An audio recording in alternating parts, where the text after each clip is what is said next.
Hello everybody, Jake here and welcome to the hobby. I'm starting a brand new series this week called Off the Top, where I just want to do a weekly vlog where I talk about the state of the Pokemon card market and the state of the hobby that you and I are currently in, because things are happening so quickly and rapidly. I don't think I have the time to really self-reflect and digest the information or the news or the conversation topics that I have been having. So I just want to make it really obvious and clear where we're currently at, and hopefully you guys can hear me out.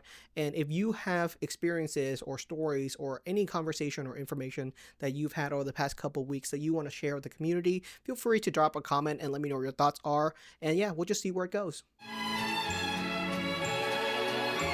Irrational exuberance. That's the very first topic I want to talk about, and it's really all encompassing right now in the TCG space. It's not just Pokemon cards, because pretty much every single TCG is experiencing a boom right now in the collectible sphere.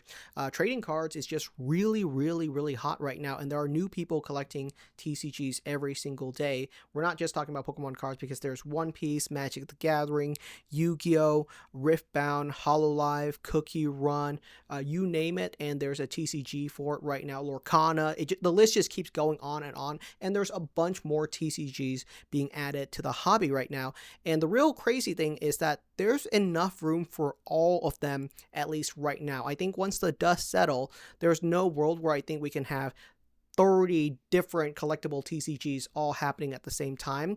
Once the dust settled, there will be a couple that will thrive and others that just didn't make enough money long term to make the cut. And we'll see which ones those are a couple of years down in the line. We're not going to see it right now. And this is truly a multi-year TCG boom. If you're expecting the hobby to die out or things to return to a normal state by even the end of this year, I think you're in for a long shot. I think a lot of people are really predicting that things won't really truly get back to a norm until 2030, maybe like 2029, 2030 is where things are currently looking at for things to cool down. And I think that's probably dead on.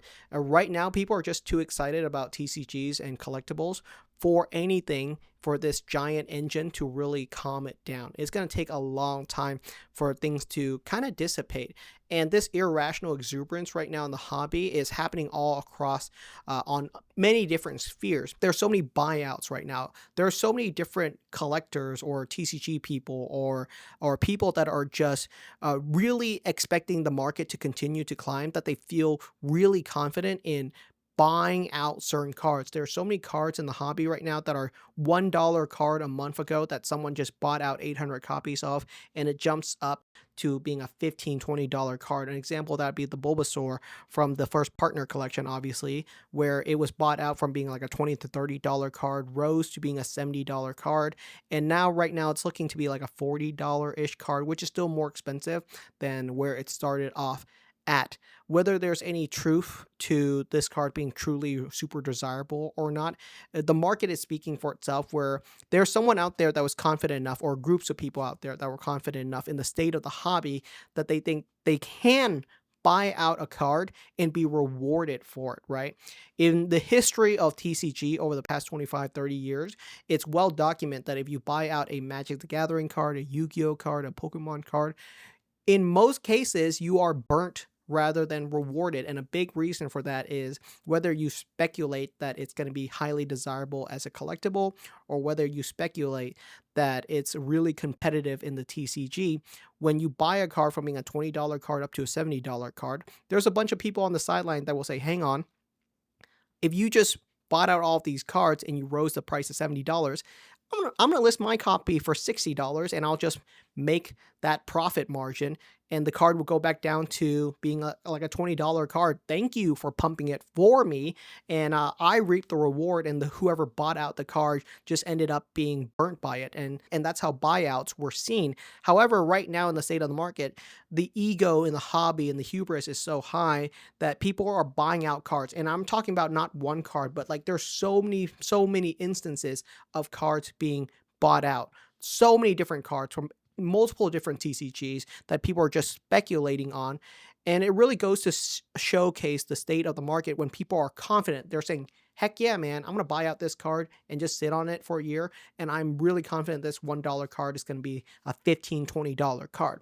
And there's a bunch of reasons why people are doing that. One of the biggest reason I think is because people are just really jaded right now at the general state of reality. Is that if you want to get out of poverty, you have to take a risk in buying $1 Pokemon cards and hoping it'll 20x, because there doesn't seem to be another escape from poverty right now. Like, you just can't work a job, a steady job for the next 30 or 40 years and escape poverty. Like, people don't feel like they can do that.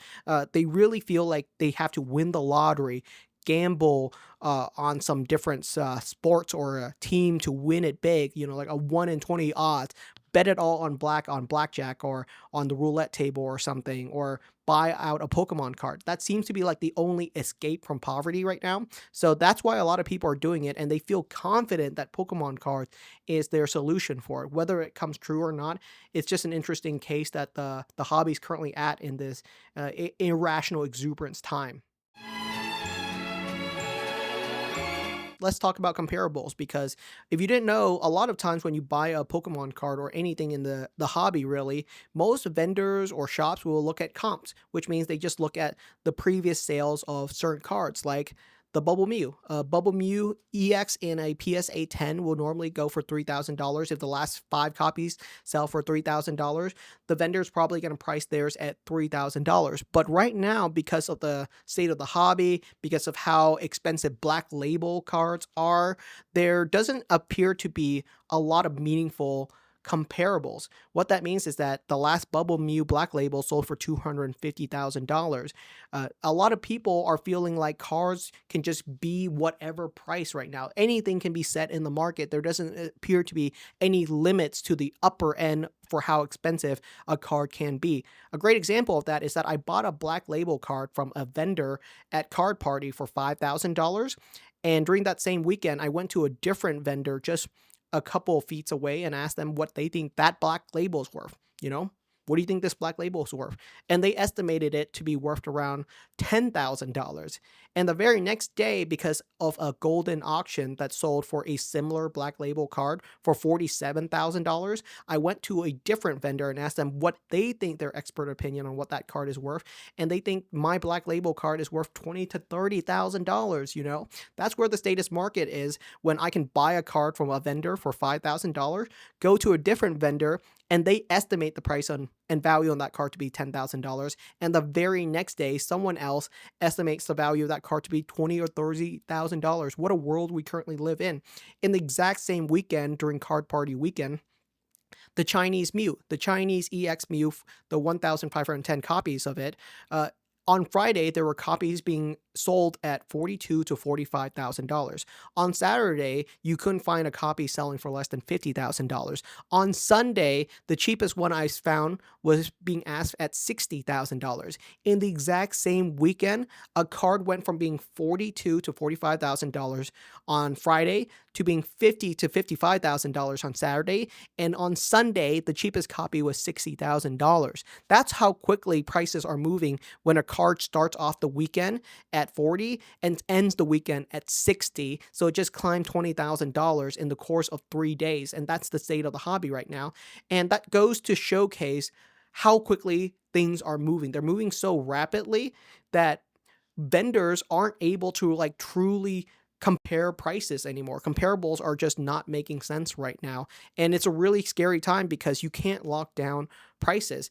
If you don't like the price that one vendor is giving you, you can go ask for 4 other people's opinion, and one of them might give you a much better deal than the other ones, because that's just the state of the market when you believe prices are going up. It's not about how much cards are actually selling for. It's the belief that the cards will continue to climb, and this constant hubris of a bullish Pokemon card market, and it's being reinforced by data, because it's true, card prices are climbing rapidly right now. If you have a card that doubled in value in the past 12 months, that's a slow climb.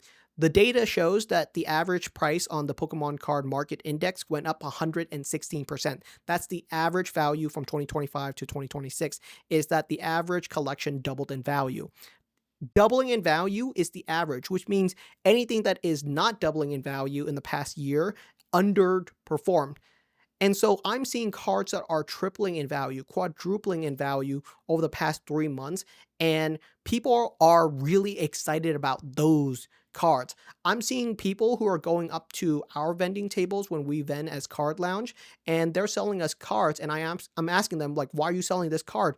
Oh, they'll say, oh, I love this card, but it's climbing too slowly. It's not exciting. It's kind of boring, and they're buying cards that are climbing faster, and they're saying, yeah, like this is way more where I want to be. I don't want a card that's climbing 20% year over year. I want a card that's climbing double or triple in value over this past year. And they're going for like the more volatile cards, the more scary cards. And people are doing this again and again and again.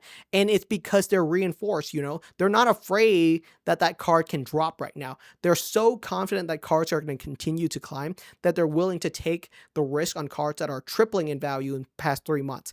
A card that is tripling in value is considered more exciting and more desirable than a card that's climbing at 20%. They're not talking about whether the card's art is good, whether it's rare, whether it's interesting, whether it's something they want in their collection. They're talking about purely how much these cards are climbing, and that's all they're basing on how much they want to buy these cards.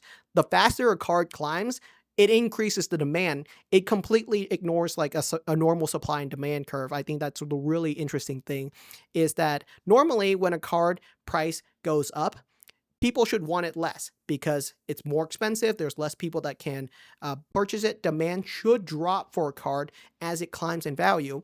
But we're currently seeing the opposite in the world of collectibles, which is the more expensive a card gets, the more desirable it gets. The more expensive a booster box gets, the more people want these sealed products and these sealed booster boxes. So what a world we currently live in when people have no fear on the state of the market at all. There's absolutely no fear. Everyone is confident things are going to go up endlessly. And yeah, that's a really scary time. So it'll be interesting to see where things go, but there will come a point in time when things start crashing, and the state of the market is going to be very, very different. So let me know what your thoughts are. Are you experiencing something similar? Because I feel like these stories can't just be unique to me. I'm sure you guys are having similar conversations with other collectors and vendors. So let me know what you're currently hearing in the market, and I would love to hear from you too. Thank you again so much for watching, and yeah, I'll see you guys next week for the next episode.